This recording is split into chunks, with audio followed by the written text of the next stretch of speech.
옷을 만진 여자, 본문에 등장한 한 여자가 있어. 한 여자 이렇게 표현했습니다.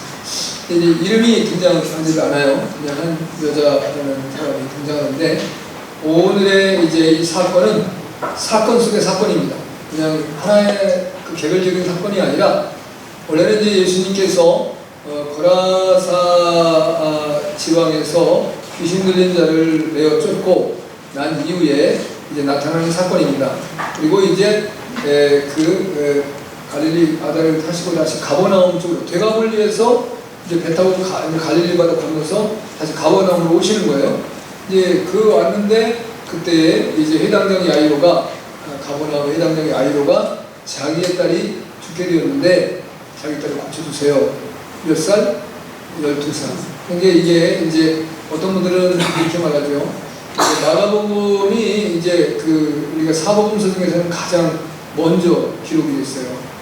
성경이 신약 성경에서 제일 먼저 기록된 것은 갈라디아서이지만, 그러나 이제 갈라디아 복음인데, 근데 마태, 마가, 누가, 요한 복음 중에서는 마가복음이 제일 먼저 기록이 되어 있는데, 이 마가복음의 저자라고 하는 이 마가라는 분이 나름대로 이제 하나님의 말씀을 기록하면서 굉장히 중요한 요소들을 이제 같이 끌어온다는 거예요. 그래서 12살짜리 병 걸린 딸과 12년 동안 병으로 고통받는 여인을 같이 배합시켜 놨다는 거예요.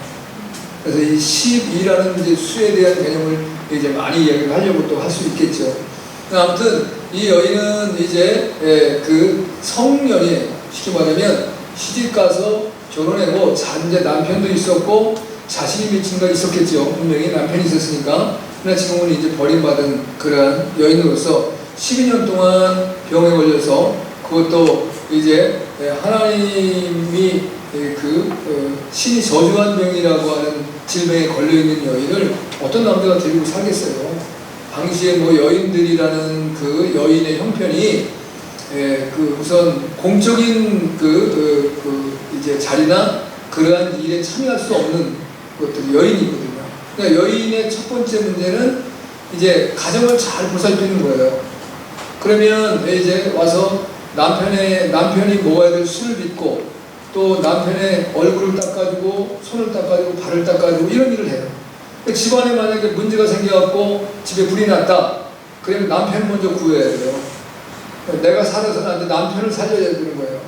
그러니까 이 여인의 삶이라는 것이 얼마나 고통스러운 삶이었는가를 우리가 지금의 여러분의 입장에서 보면은 이제 웃기는 일일 수 있겠지만, 우리나라도 이제 조선시대 이런 시대를 보면 이제 유교적인 전통 속에서는 여자는 길을 피고 살 수가 없어요. 여자가 무슨 교육을 받습니까? 여자는 공부를 할 수 없는 거야. 아무리 집안이 튼튼하고 좋아도 그래, 여자는 음식 만드는 것과 지아를 섬기는 것만 잘 배우면 되는 거예요. 그거 이외에 나머지 할 것이 없는 거죠. 그러나 하나님의 은혜로 이 땅에 복음이 들어와서 여성분들도 지금 이제 공부하는데 여자 남자 가립니까?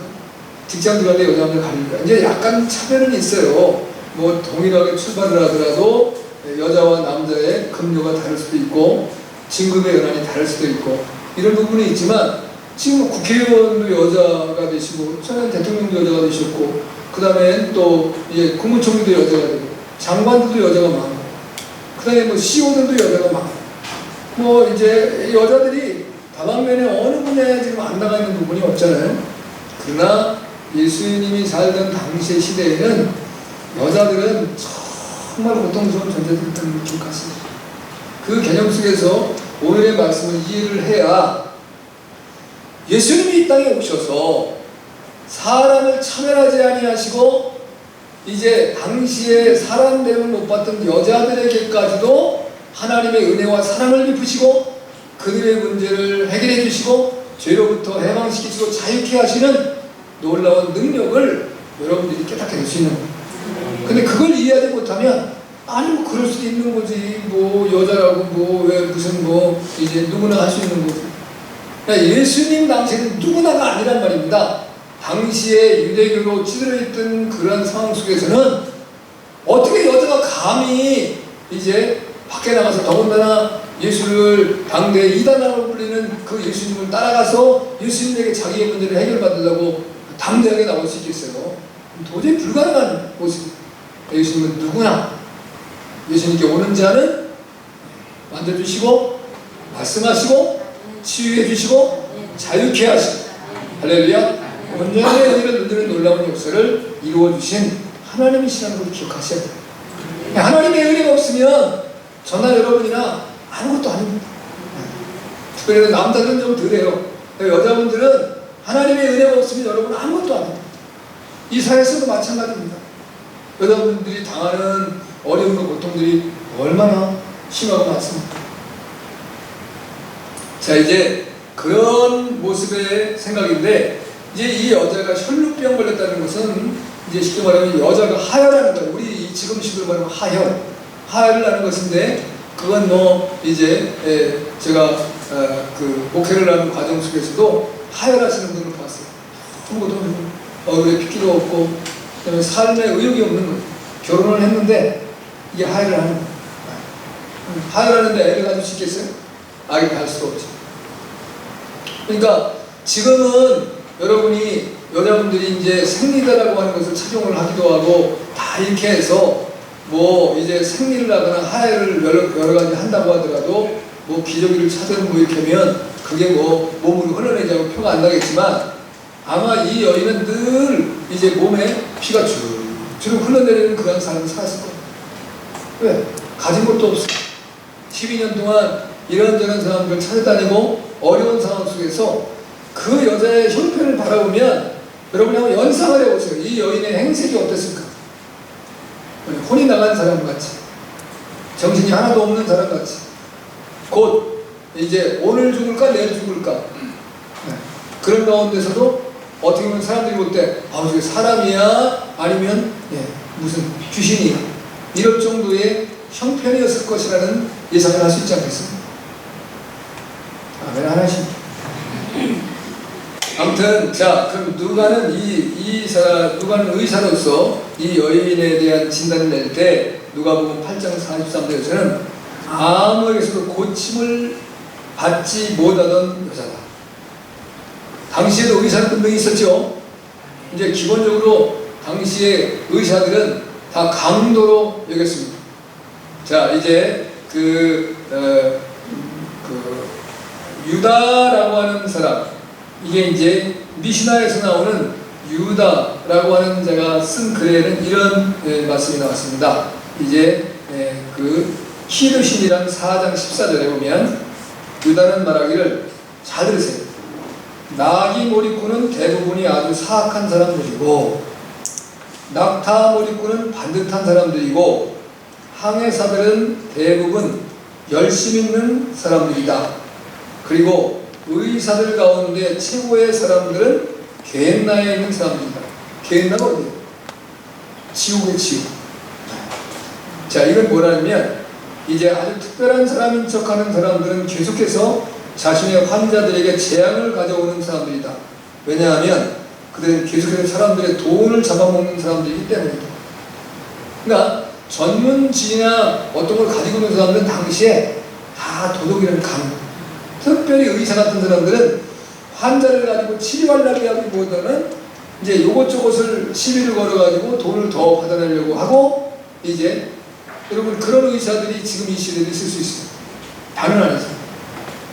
그러니까 이제 그래서 어떤 아버지는 아들들에게 이런 직업들은 갖지 말도록 가르쳐야 한다. 당대에게 규율이란. 그래서 일반 의사를 따라가기보다는 민간 요법을 추구하는 사람들을 많이 찾았다는 거예요. 왜? 의사는 강도들이 그 사람에 가면 내가 있는 것, 그러니까 내 있는 것만큼 치료해 주는 거예요. 그것도 온전하게 하지도 않고 오히려 다른 질병을 더 부추기기도 하고. 그러니까 내 있는 것은 다 빼앗기고 내 몸은 몸대로 상하고. 그런 것들이 이제 나름대로 특별한 재능이 있고 능력이 있다라고 하는 사람들이 하고 있는 시간인 거예요. 그래서 의사들 중에 그나마 이제 자기 자신을 깨닫는 자는 지옥으로 떨어져 있어야 마땅하다라는 얘기를 하는 거예요. 지금 그런 얘기하면 큰일 나요. 예수님 당시에 이제 그랬었다는 사회의 어떤 통념. 그러니 이 여인이 이제 의사도 못 찾아갔겠죠? 왜? 의사가 찾아가면 반드시 이 사람을 치유해주지 않을 것이니까. 돈만, 이제 그 사람에 있는 이 여인의 주머니에 있는 돈만 꺼낼 것이니까. 자, 여성과 노예의 차이점은 딱 두 가지였다고 합니다. 첫째는 여자는 결혼할 때 지참금을 가지고 오고 있기 때문에 노예보다 낫다. 지참금. 자기가 결혼할 때 부모님이 지참금을 줘요. 또 시집가가지고 만약에 문제 생기면 그때 이 돈 아주 급박할 때서 지금도 이제 그 어머니가 딸을 시집 보내면서 그 딸을 영유하면 딸에게 지참금을 줍니다. 통장에다가 돈을 넣고 주는 거예요. 내가 이걸 가지고 있다가 절대로 참 절박할 때 쓰는 시집 보내야 되시는 분 걱정되죠? 이런 말씀 하시면 그렇다. 또 하나는 남편과 이혼을 하게 되면 남편으로부터 위자료를 받을 수 있는 권한이 있어요. 그리고 자녀를 낳으면 그 자녀가 어머니를 돌볼 수 있는 은혜를 얻을 수 있는 게 여자로서 노예와의 차이. 결혼한 여자에게 주어지는 축복입니다. 그 이후에는 여자는 노예와 같았습니다. 저는 아버지에게 이제 이속되어 살다가 이제 남편에게 이속돼서 나는 존재로 전락하는 게 여인이었다는 겁니다. 그런 상황 가운데 이 여자가 열대를 혈루병으로 앓았으니 이 사람의 형편과 이 사람의 처지는 보나마나 하잖아요. 그걸 여기서는 뭐 성경은 이 여인에 대한 이야기를 다 하려고 하는 것이 아니라 그런 여인임에도 불구하고 예수님을 만나서 이 사람이 어떻게 자기의 문제를 해결하고 그리고 구원의 은총을 얻었는가 이 얘기를 해주려고 합니다. 그러니까 그 여자의 아버지가 누구였고 남편이 누구였고 그 다음에 자녀가 누구였고 그 다음에 어떻게 버림받았고 이런 얘기는 할 필요가 없는 거예요. 그런데 여기 이제 이 기사는 마태복음, 누가복음, 마가복음 다 등장해요. 근데 왜 제가 마가복음을 봤느냐? 마태복음은 3절만 딱 나와요. 3절. 누가복음은 6절만 나와 있어요. 근데 마가복음은 성경 구절이 10구절이 나와 있어요. 그러면 이 여인에 대한 더 나름대로 이제 세밀하게 보아서 그 말씀을 증거하는 사람은 마가겠죠. 그래서 이제 제가 마가복음을 선택한 겁니다.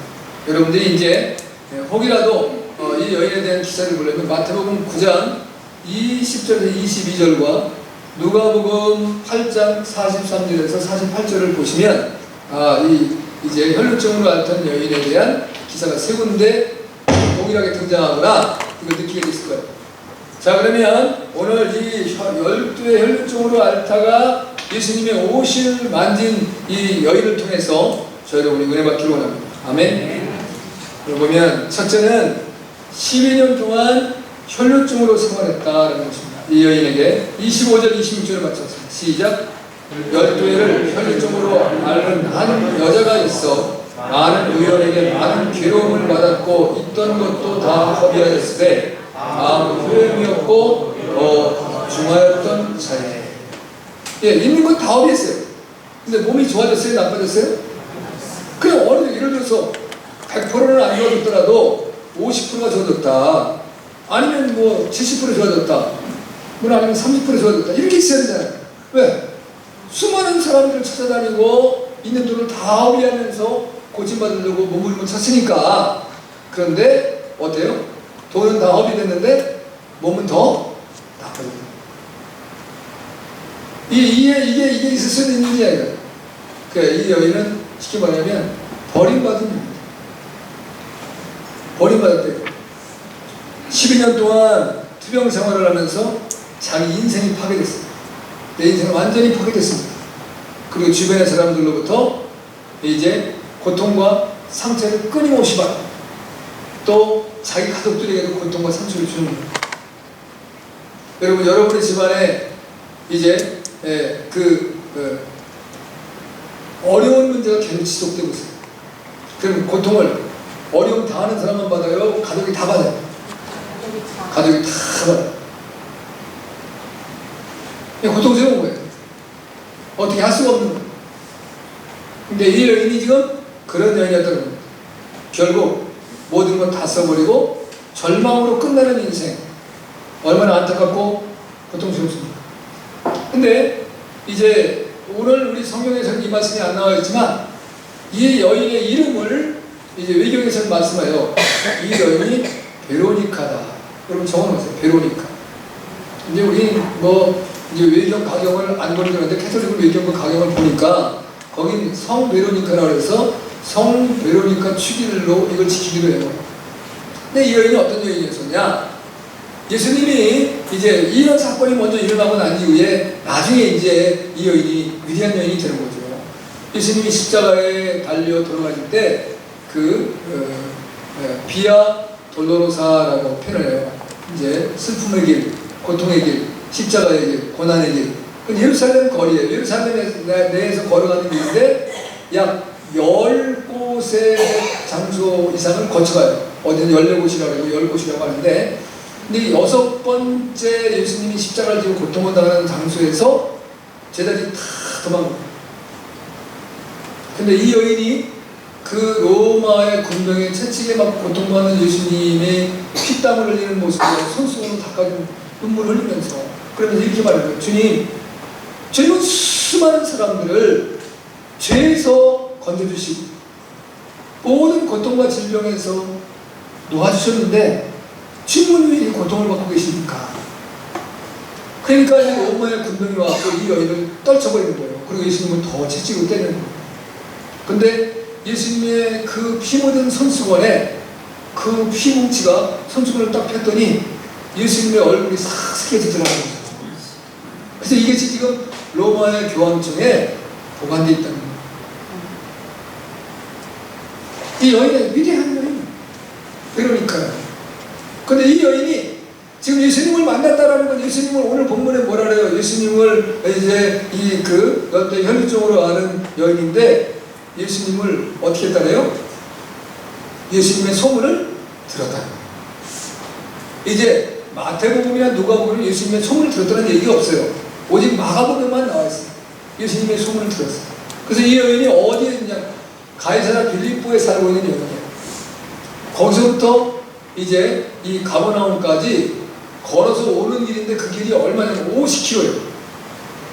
여러분 50km의 길이라고 한다면 내가 이제 이렇게 좀 해봤더니 그 안산 톨게이트에서 서평택 톨게이트까지 가면 46.8km예요.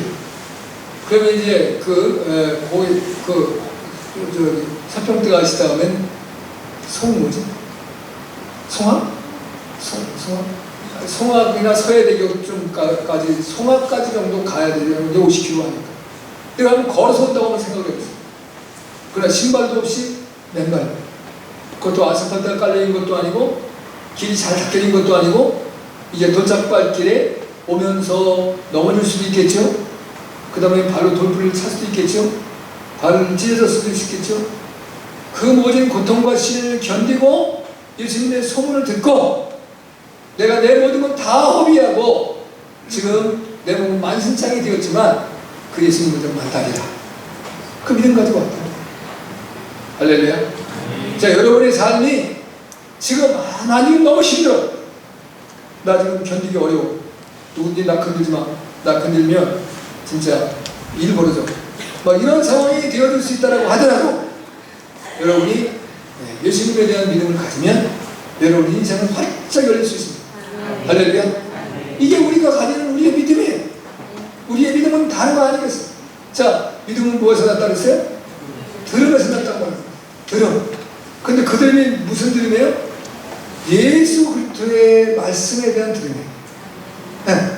다른 들음이 아니라 온전히 복음인데 그 복음은 예수님이 십자가에서 피 흘려 죽으심으로 우리의 모든 죄를 사했다는 거예요. 그리고 그 주님이 부활하사 부활의 첫 열매가 되어서 하나님 보호자 우편에 앉으셨다는 만왕의 만주. 그리고 우리도 이제 그 예수를 믿으면 우리의 모든 죄가 식임받을 뿐만이 아니라 우리도 예수님의 보호자에 계신 그곳에 올라가 주님과 영생 공동을 누릴 수 있는 축복을 준다는 거예요. 할렐루야. 그 복음에 대한 확신이 우리에게 있어야 되는 거예요. 그래야만이 내 삶의 환경의 처지가 어떠하든지 간에 그걸 흔들리지 않아요. 이 여인의 삶은 표현할 수 없이 고통스러운 것이지만 이곳 승리했습니다. 그러면 이 여인이 이제 예수님을 만나는 모습을 봐야 되지 않습니까? 자, 여인이 예수님의 옷을 만진 후의 모습을 한번 보겠습니다. 27절부터 29절까지 한번 보겠습니다. 시작. 예수께서 소문을 듣고 우리 가운데 섞여 뒤로 와서 그의 옷에 손을 대니 이엔 그가 그의 옷에만 손을 대어도 구원을 얻으리라 함이더라. 이에 그의 혈루 근원이 곧 마늘에 병이 나은 줄을 보고도 깨달으니라. 할렐루야. 자, 여기 보면 이제 이 여인이 예수님의 옷을 만졌다 이렇게 말씀하세요. 근데 원래는 이게 옷이 아니라 옷가 또는 옷술 이래야 맞아요. 근데 이제 유대인들은 기본적으로 나는 율법을 지키는 하나님의 백성입니다 라고 하는 것으로서 겉옷에다가 술을 달았어요. 특별히 남자들이 술을 달는데 그 술을 다른 것이 원래는 이제 그 끈이 4개입니다. 4개의 끈을 이제 그거를 반을 저으면 8개가 돼요. 그 다음에 이제 그 중에 하나 이제 그 더 큰 끈을 가운데 놓아서 그거를 이제 5가닥으로 이제 만들어요. 그래서 그 5가닥과 8끈을 이제 접은 끈 4개의 끈을 8개 접음으로 하면 13이 나와요. 수가 13이 나오고야 되고 이제 이거를 이제 술이라고 할 때 그거를 이제 히브리 말로 하면 찌찌트다라는 표현을 쓰는데 그 이제 용어를 이스라엘 백성들은 하나의 숫자에 언어에 자음의 숫자가 붙어 있어요. 그러면 그 숫자를 합치면은 얼마가 나와요? 600이 나와요. 그러면 그 600과 13가 합치면 613이 되는 거예요. 제가 지난번에 이스라엘 백성들의 이제 율법은 몇 개라 그랬어요? 613가지. 이제 긍정적인 거. 하나님이 하라. 라는 게 248가지. 하지 말라. 그게 365가지. 그래서 그게 이제 출애굽기서 20의 이제 4장과 25장에 23장, 24장을 통해서 그 613가지 율법을 캐치해내는 거예요. 이스라엘 백성들. 그래서 그것을 달고 가면 뭐냐면 나는 율법을 지키는 자입니다. 그럼 나는 하나님과 관계가 있는 사람입니다. 이 고백을 드리는 거예요. 잘 이해가 안 되십니까? 내가 이제 그걸 좀 보여드리면 좀 쉬울 텐데, 근데 지금 같으면 쉽게 말하면 시골 같은 거예요. 겉옷에다 그거를 달아가지고 있는데 그 갈을 만졌다는 거예요. 그러면 이제 그들의 전통 속에서는 이 여인이 그걸 알고 있었다는 거죠. 이스라엘의 율법에 의하면 이제 그 옷가에 술을 만지는 순간 내가 하나님에 대한 믿음을 갖는 것이다. 하나님의 능력이 임하는 역사가 나타난다. 그래서 제사장, 특별히 하나님의 제사장, 하나님이 기름 부음받은 제사장의 그 옷을가를 만지는 순간에 능력이 나타난다는 그러한 이제 그 당시에 믿음이 있었다 이거예요. 사람들이. 그러니까 이 여인이 그곳으로 왔어요.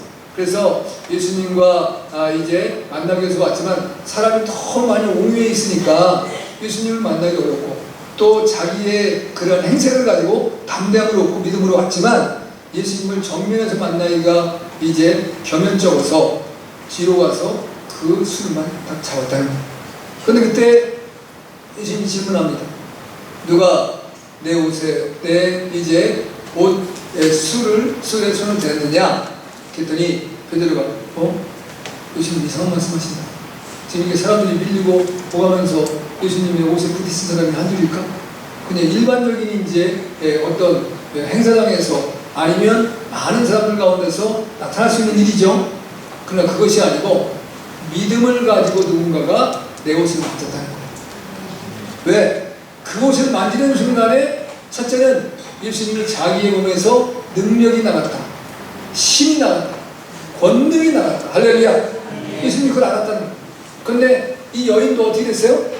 그 순간에 자기의 몸이 변화되는 걸 느꼈다. 그런데 제가 여기 이제 오늘 말씀의 중요한 부분이 이겁니다. 혈루가 깨끗해졌다고 표현하지 않고 혈루의 근원이 해결됐다. 자, 우리가 이제 어떤 질병, 그것이 암이 됐든 아니면 다른 질병이 됐든 병인데 병이 치유된 것 같은 모습으로 있을 수도 있어요. 그런데 근원이 해결돼야지만 우리의 문제가 완전히 해결받는다. 할렐루야. 그래서 기본적으로 이제 양의와 한의를 같이 주장하고 나눌 때 이제 양의는 그 현상을 치료하잖아요. 예를 들면 내가 여기에 이제 그 종기가 하나 났어요. 그럼 어떻게 합니까? 칼로 째고 그걸 짜고 거기다가 심을 박습니다. 요즘에는 뭐 다른지 모르겠어요. 그 전에는 그렇게 했어요. 그러면 짜고 거기에서 이제 그 놈을 뺍니다. 골문 거로. 그 다음에 거기다가 이제 거즈를 그 막 핀셋으로 집어넣은 약을 발라가지고 그러면 그게 이제 치우는 거예요. 근데 그 한방에서는 어떻게 해요? 아, 이게 종기가 왜 났나를 진단을 해야 돼요. 그래서 예를 들어서 이제 내 몸에 지금 간에 이게 화가 입었대요. 그래서 이게 간이 뜨거워져서 이게 문제가 생겼다면 뭐를 이걸 치료해요? 간을 치료해요. 간을 열기를 식혀주는 치료를 해요. 이게 치료될 수 있도록. 그래서 이제 한방에서는 양방을 이제 전에는 이네들은 그 현상만 치료하는 거 이건 치료가 아니다 이런 얘기를 했고 또 양방에서는 한방을 그랬다고 그래 뭐가 낫느냐 지금 사람이 죽는다는데 죽을 사람 빨리 먼저 건져놓고 봐야지 지금은 어떻게 해요? 서로를 인정하고 서로 협력해요.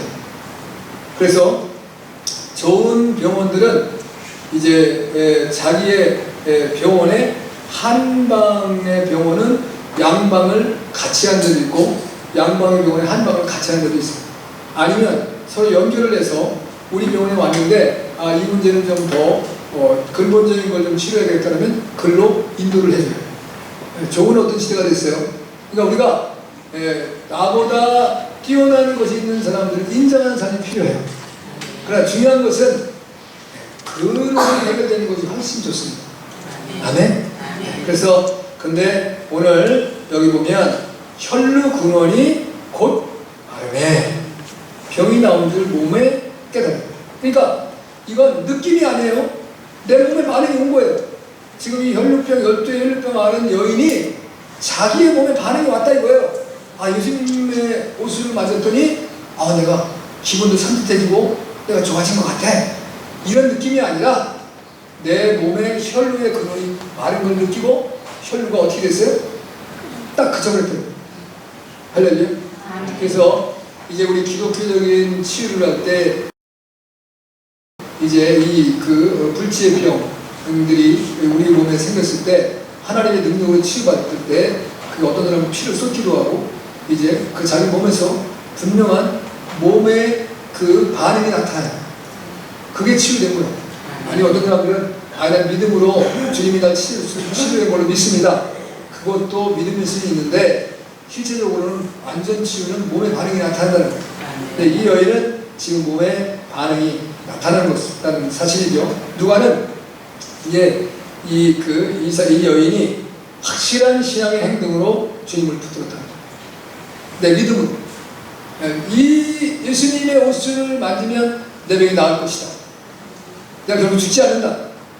내가 결코 이 모든 사람이 나를 저주받은 여인, 버림받은 여인, 이제 죄악된 여인이라고 인정한다라고 할지라도 나는 그 죄에서 해방받는다. 라는 그러한 믿음의 고백을 가졌다는 것이죠. 그러니까 이 혈루증 앓은 여인은 예수님을 만나고 난 다음에 죄로부터 해방되는 거예요. 가장 중요한 것이 여러분이 예수님을 믿고 난 다음에 다른 거 다 죄로부터 해방입니다. 요즘에는 많은 사람들이 종교 생활을 한다잖아요. 우리가 하나님을 믿는 백성들도 신앙 생활을 하지 않고 종교 생활을 한다. 이건 뭐냐면 종교 생활과 신앙 생활의 차이는 이거예요. 내가 예수 그리스도를 만남으로 내가 가지고 있는 모든 죄의 근원들이 해결되어지고 내가 한 주간에 저질렀던 죄악도 주님께 나와 예배를 드림으로 인해서 내 죄가 내가 회개하고 주님의 그 은혜를 맛봄으로 내 죄가 깨끗하게 씻김받는 그러한 이 체험과 고백을 드리는 거예요. 이건 신앙의 생활이에요. 그런데 종교 생활은 이제 습관적으로 교회를 오는 겁니다. 근데 습관적으로 오니까 어떻게 해요? 바쁘면 갈 수가 없는 거예요. 근데 바쁜 일을 먼저 해야 돼요. 이게 내 습관적으로 하는 일이다. 그러니까 제가 예수님도 습관을 따라 기도를 하시긴 하였지만 그런 습관이 아니고 이건 그냥 종교적인 습관이다. 그러니까 이제 주일 됐네? 오늘 교회 가는 날이네? 교회 갔다 와야지. 네. 그러면 갔다 오면 내 의식 속에 의식이 없어지는 그런 의식만 가요. 실제로는 안 나타나는데 그러면 갔다 오고 나서 또 살아가면 제 의식이 완전히 사라져요? 아니죠. 또 죄 가운데 허덕고. 그러나 신앙생활로서 내가 주님은 나의 구주시고 주님은 나의 생명이시고 나의 구원이시고 나의 능력이시고 이런 고백으로 내가 주님을 찾아 나오면 나의 모든 죄악을 주님 앞에 고백할 수밖에 없고 그럼 하나님으로부터 이제 부어지는 하나님의 권능과 능력을 얻고 나면 죄 짓는 게 두려워. 그러니까 죄악된 사람은 어떻게든지 피하려고 노력을 하는 거예요. 한 주간 동안에 어떻게 하면 정결한 삶을 살아. 그러니까 성령으로 살면 성령으로 행하라. 네, 그 말이었어요. 내가 하나님의 백성이면 하나님 백성답게 살아. 다른 말로 하면 그렇게 하는 거예요. 네. 내가 하나님의 백성인데 세상 사람같이 살면 난 하나님의 백성이 아닌 거예요. 세상 사람들은 하나님의 백성같이 살질 않아요. 세상 사람은 세상 백성답게 살아요. 그러니까 지금 우리의 시대에 나타나는 현상들은 이 이기주의도 어떤 이기주의예요? 극단적 이기주의라 개인주의의 개인. 오직 나만 보고 살아가는 거예요, 이 세상은. 그런데 우리 하나님의 백성들만 나만의 다른 분은 주님을 바라보고 살아가요. 그 다음에 이웃을 바라보고. 그건 우리만이 할 수 있는 거예요. 이 세상 누구도 그걸 하려고 하지 않아요. 지난번에 한번 제가 신문을 봤는데 사람들이 히말라야 올라가잖아요. 나는 하여튼 뭐 대단하신 분이라고 생각하는데 저걸 못하고 할까? 난 이런 생각이 들어요. 저는 왜냐하면 그게 뭐 그 히말라야 한번 갔다 오면 뭐 천지가 개벽이 되는가 아니면 내가 그런 간에 이제 아주 막 그냥 무람한 무슨 뭐 헐크 같은 사람이 되나 아니면 내 인생이 뭐가 다 바뀌어지나 뭐 그런 게 있을 수도 있긴 있겠지만 그 이제 그 길에 코다가 죽는 사람이 얼마나 많아요. 그런데 이 놀라운 거는 사진 한 장이에요. 사진 한 장인데 그 히말라야를 올라가다가 이제 그 안 좋아하고 거기서 죽어서 얼어있는 사람이 거기에 붙어 있어요. 근데 그 옆에를 사람들이 지나다니는 거예요. 내가 가만히 그걸 보는데 이게 뭐야 이게? 네? 그건 뭐야? 만약에 정말 내가 히말라야 산을 그렇게 올라가고 싶더라도 옆에 죽어있는 사람을 내가 건질 수는 없을 수 있잖아요. 그죠? 내가 뭐 권해주고 그럼 난 가고 싶은 생각이 안 들 것 같아. 그 사람한테도 미안한 마음이 들 것 같아. 이 사람 여기서 이 사람 올라가다 죽어있는데 뭐 나는 이 사람 죽어있건 말건 나는 올라갔다 내려오면 되는 거다. 이 생각만 가지고 살아도 되니까. 근데 세상은 그렇게 산다는 거예요. 네, 히말라야 산에 오르는 사람은 일반적인 사람이 나름대로 특별한 사람이야. 특별한 사람이에요. 그런데도 자기만 알고 살아가는 거야. 이 세상은. 근데 우리는 그게 아닌데 우리는 내 옆에 누가 고통받고 누가 시련당하고 누가 어려워하고 그걸 돌아보는 거예요. 그런 사람은 사라진다는 거예요. 할렐루야. 이게 우리 믿음의 사람들의 이제 세상 사람과 다른 모습이에요. 그래서 하나님의 백성으로 살면 하나님의 백성이면 하나님의 백성답게 사는 거예요. 그래서 성령으로 살면 성령으로 행하는 거예요. 죄악으로 살면 죄악으로 행하는 겁니다. 그 여자분 누구야? 고 누구야? 윤정? 고유정. 이름은 괜찮은 것 같아요. 유정이라는 이름 괜찮은 것 같죠? 뜻은 잘 모르겠는데 하여튼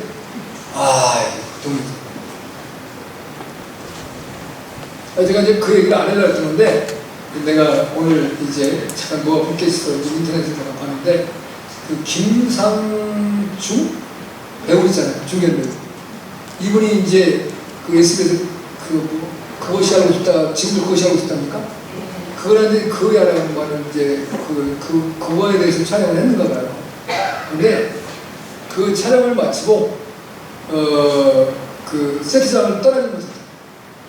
자기가 이 어떤 그것이 알고 싶다는 걸 촬영하면서 이렇게 자기를 놀라고 두렵게 만든 건 처음이라요. 이야, 그 내가 여자가 좋다. 여러분 이렇게 옆에 한번 보세요. 여자분들 안 무섭죠? 예수 믿으면 이렇게 안 무서워. 근데 예수님을 안 믿는 사람들은 정말 무서워. 와, 어떻게 이게 살았나 몰라. 근데 제주도 와서 이혼하고 또 딴 사람 만나서 살고, 그러면서 전 남편 죽이고 자식까지 죽이고. 그리고 또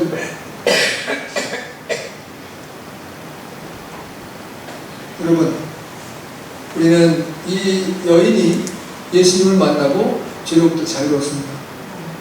분명히 왜 죄로부터라고 제가 표현을 하느냐, 당대의 모든 사람들이 이 열두의 혈육병을 앓은 것을 죄 때문에 하나님께서 저주한 병이라고 생각합니다.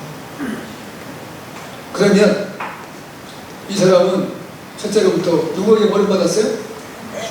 하나님께 버림받았어요. 하나님이 버린 거예요. 아니, 그 자신이 느끼는 거야. 다른 사람들이 통념해요. 하나님이 버렸어요. 그 다음에 누가 버려요? 부모가 버려요? 누가 버려요? 남편이 버려요? 누가 버려요? 자녀가 버려요? 누가 버려요? 사회가 버려요. 완전히 버림받은 거예요. 쉽게 말하면 저주받은 거예요. 근데 예수님을 만났는데 예수님은 이 여인의 치유의 능력이 나옵니다. 그러니까 예수님에게 가는 자는 누구든지, 세상에서 죄인이라고, 하나님께 버림받았다라고, 아니면 부모님에게 버림받았다라고, 남편에게 버림받았다라고, 자녀들에게도 버림받았다라고, 그렇게 느껴져도 상관이 없다는 거예요. 주님께서 하나면 된다는 거예요. 여러분이 사람들이 나에게 대해서 뭐라고 말하든지 내 삶의 고난과 아픔 속에 주님을 만나는 거예요. 주님을 만나는 것보다 놀라운 축복은 없습니다. 주님을 만나면 내가 자유한 거예요. 다 나를 속박하고 나를 괴롭히고 이제 나를 묶어놓고 어떻게든지 꼼짝을 못하게 제일 누가 하는 것이겠어요? 마귀가 하는 것이죠. 근데 마귀의 힘이 우리보다 강하기 때문에 마귀에서부터 내가 벗어날 수 있는 힘이 없어요. 누구만이? 예수님. 예수님의 권세와 능력이 임하면 우리는 해방됩니다. 이 여인이 그런 은혜를 얻었습니다. 그런데 이 여인이 조용히 떠나죠. 오늘 말씀 보면 왜? 자기의 문제가 우선은 내가 죄로부터 해방받는 것을 해방됐다고 느낀 거예요. 근데 예수님은 달랐어요. 예수님은 내 육체의 해방뿐만이 아니라 내 영혼의 구원받기로 가십니다. 예수님은 묻습니다. 내 몸에 누가 손을 대었느냐? 내 옷에 누가 손을 대었느냐? 그래놓고 예수님이 사람들을 둘러보았다는 거예요. 이제 우리 그 성경에는 둘러보았다는 표현이 안 나와요. 근데 예수님은 둘러보았다는 거예요. 언어의 말씀을 보면 한참 동안 찾아보면서 예수님이 자기의 몸에 손을 댄 여인을 알까요? 모를까요? 아세요. 그래서 그 여자를 바로 찾아봅니다. 근데 여자가 어찌합니까? 두려워서 그 앞에 떨며 엎드렸다 했어요. 고백할 수밖에 없는 이 여인의 고백. 그때 이제 두려웠다는 것은 이제 완료 과거 분사를 썼습니다. 자기 몸에 이상이 온 순간 오히려 두려움이 오는 거예요. 내가 믿었지만 정말 내가 문제가 해결됐네? 그러고 난 다음에 주님의 음성이니까 떨리는 거예요. 이거 어떻게 해야 되지? 이렇게 수많은 사람들이 있는데 어떻게 해야 되지? 근데 바로 이제 현재형으로 엎드리는 거예요. 주님의 은혜로 제가 고침을 받았습니다. 그때 이제 마지막으로 주님이 말씀을 주시는 겁니다. 자, 주님께서 따라 평안히 가라. 오늘 34절 마지막 줄 같이 받겠습니다. 시작. 예수께서 나타내 따라 네 믿음이 너를 구원하였으니 평안히 가라. 내 병에서 네가 고여 건강할지어다. 할렐루야. 자, 이 마태, 마가, 누가는 이 여인에 대해서 뭐냐면 딸아라고 불렀다는 거예요. 딸은 이제 누구에게 딸이라고 불러요? 누가 이제 부를 때 딸이라고 불러요? 부모가 자식에게 딸이라고 부를 수 있겠죠. 그러나 이제 부모가 아닌 사람이 딸이라고 부르면 누구를 딸이라고 부르겠어요? 이제 나이가 어린 아직 이제 그 아이들에 대해서 딸아라는 표현을 쓸 수 있는 거예요. 그래서 그냥 여자야 이렇게 아마 부를 수 있는 모습이었을 거예요. 근데 예수님은 이 여인에게 나이도 들었고 그런 여인에게 딸아라는 표현을 썼다는 거예요. 그것도 예수님은 아주 정감 넘치고 사랑 넘치고 인자한 모습, 지금 두려워 떨고 있는 여인 앞에 딸아 이렇게 표현하는 거예요. 여러분 얼마나 놀라운 역사입니까? 근데 이 말은 다른 말로 하면 내가 이제 하나님의 자녀가 되고 할렐루야. 이 말씀을 주시는 거예요. 내가 이제 이 세상에서는 버림받고 저주받은 여인 같았었지만 네가 죄에서 해방받았을 뿐만이 아니라 네가 나에 대한 믿음을 고백을 드리는 순간 내게 무릎을 꿇고 나를 엎드려 경배하는 순간에 너는 이제 하나님의 자녀가 되는 거야. 믿음으로 구원의 은총을 누리는 백성이 되는 거야. 그럼 얼마나 감격스럽겠습니까? 네, 천하를 다 얻은 것만보다도 더 놀라운 축복을 얻은 것이죠. 여러분이 주님 앞에 나가서 은혜를 받고 내 삶의 답답함과 이제 옛날에는 또 부모님들이 우리 얼마나 무시했어요. 에? 또 이제 어떤 집에는 아들 낳아야 되는데 계속 딸만 낳는 거야. 그러면 아니 내가 태어나고 싶어 태어났어. 그런데 지쳐온 거 매일 먹고 그 다음에 그냥 밥 먹는 것도 이제 아까워 생각하는 거야. 그럼 밥 안 먹으면 어디에 죽어야 돼? 부모가 자식을 사랑해야 돼. 그랬다니까요. 에? 그리고 이제 부모님 마음에 안 맞으면 그냥 독서를 자식에게 여러분 그런 거 당해보지 않고 사신 사람은 정말 훌륭한 부모 만나신 분이에요. 우리 아버님도 독서를 많이 했었어요. 착하신 분인데 참 독서를 많이 했어요. 우리 아버님은 뭐에 딱 걸리냐면 돈. 그러니까 돈 잘 벌어오면 최고야. 돈 못 벌어오면 다 좋은 거죠. 결국 나중에 들어갈 때 이제 제게 그 안겨서 세례도 받으시고 제 장례를 다 치르시고 구원을 받으셨는데 우리 형제들 다 이제 나름대로 열심히 노력해서 돈 잘 버는데 나는 돈 못 버는 일을 하니까 별로 우리 아버님이 좋으시고 그러면 이제 나 때문에 누가 고생해요? 우리 아내와 우리 자녀들이 고생하는 거예요. 그래서 제가 부모님 어려운 일 있으면 계속 도와드리고 다니고 집에 가더라도 다 힘든 건 다 시키는데 우리 아내하고 우리 애들한테는 굉장히 박대하시다. 그때 마음이 아프죠. 근데 부모님이라도 어떻게 할 수 없지. 어떤 때는 이제 내가 이제 가지 말아야 되나. 이제 부모님이 그만 가야지. 이런 생각을 하다가도 아니잖아. 또 부모님 잘 해드려야 돼. 그 이제 세상 사람들은 다 그렇다. 하나님을 알지 못하는. 왜냐면 우리 부모님이 먼저 하나님을 아는 게 아니고 내가 먼저 하나님을 알기 때문에.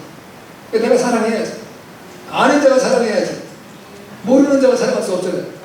여러분도 여러분의 삶 속에 그런 어떤 이제 상처와 아픔이 있으면 여러분이 용서하고 사랑하는 거예요. 왜? 여러분은 아니까. 우리 부모님은 몰랐습니다. 근데 이 여인이 이제는 해방되었어요. 완전히 믿음으로 구원의 놀라운 은총을 얻은 기뻐 뛰면서 그렇죠? 여기 보면 평안히 가라. 근데 평안히 가라라는 말씀을 이제 그 의미적으로 다 이렇게 그 해석을 해보면 어떤 말이냐면 평안함으로 들어가라는 거예요. 이때까지는 이제 내가 얼마나 그 마음 졸이며 불안해하며 두려워하며 공포 속에서 한날 한날이 지옥 같은 생활을 살았는데 이제부터 내 삶은 평안으로 들어가는 거예요. 하나님의 자녀의 놀라운 권세를 얻어 너의 삶은 축복된 삶으로 지어져. 그 놀라운 은혜의 축복을 지금 주님이 선포하십니다. 여러분, 여러분에게도 여러분의 삶에 어떤 매인 것, 묶인 것, 그리고 여러분을 고통스럽게 하는 것, 이 시간 예수님의 옷을 붙잡으시고 여러분 예수님으로부터 죄로부터 이제 자유한 뿐만이 아니라 여러분의 삶에 온전히 해방과 더불어 이제 영원의 구원에 놀라운 은총을 누리고 평안으로 들어가는 그러한 축복이 있기를 주님으로 축복합니다. 네.